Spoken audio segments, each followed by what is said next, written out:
ഇന്ന് തന്നെ ഡൗൺലോഡ് ചെയ്യൂ. കാണൂ നിങ്ങളുടെ ഫേവറേറ്റ് ഷോസ്.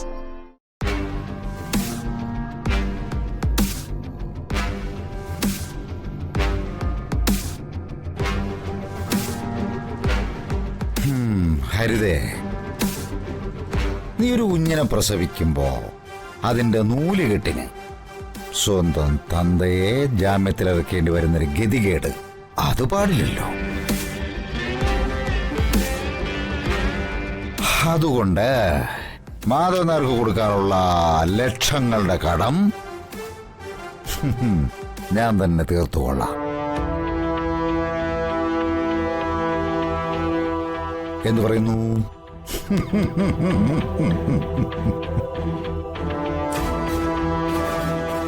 എന്താ മറുപടിയില്ലേ?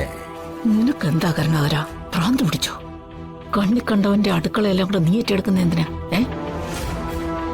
അത് കുറുപ്പ് പണം മുടക്കിയിട്ടുണ്ടെങ്കിൽ അതിന്റെ പലിശ സഹിതം തിരിച്ചു പിടിക്കാൻ കുറുപ്പിന് നന്നായിട്ടറിയാം.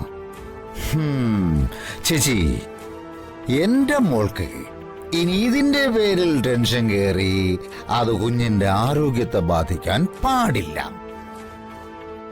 ഇനിയൊരു നഷ്ടം എന്റെ മോൾക്ക് സഹിക്കാൻ പറ്റില്ല. അല്ല, എത്ര രൂപയുടെ ബാധ്യതയാണ് മാധവനാർക്ക് കൊടുക്കാനുള്ളത്? അത് 23 ലക്ഷം രൂപയാ.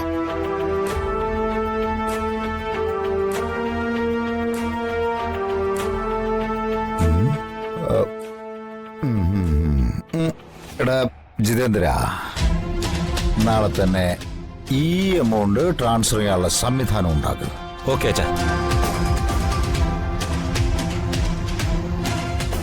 മക്കളെ ചൊല്ലും വിളിക്ക് വളർത്തിയില്ലെങ്കിലേ കുടുംബത്തിലെ പണം മുഴുവൻ കണ്ടവന്മാര് കൊണ്ടുപോയി തിന്നും. അച്ഛാ, അച്ഛന്റെ നല്ല മനസ്സിന് ഒരുപാട് നന്ദി.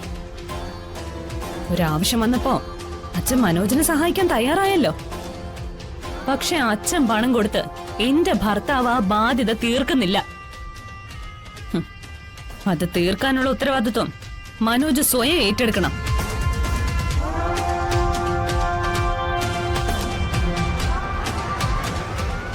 എന്റെ വയറ്റിൽ വളരുന്ന മനോജിന്റെ കുഞ്ഞ് ഉത്തരവാദിത്വമുള്ള ഒരു അച്ഛനെ കണ്ടു വേണം ഭൂമിയിൽ പിറക്കാൻ.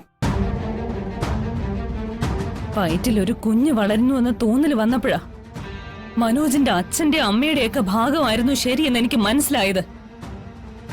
അവരെ ദ്രോഹിച്ചത് യഥാർത്ഥത്തിൽ മനോജാ. അതുകൊണ്ട് മനോജ് തന്നെ ആ ബാധ്യത തീർക്കും.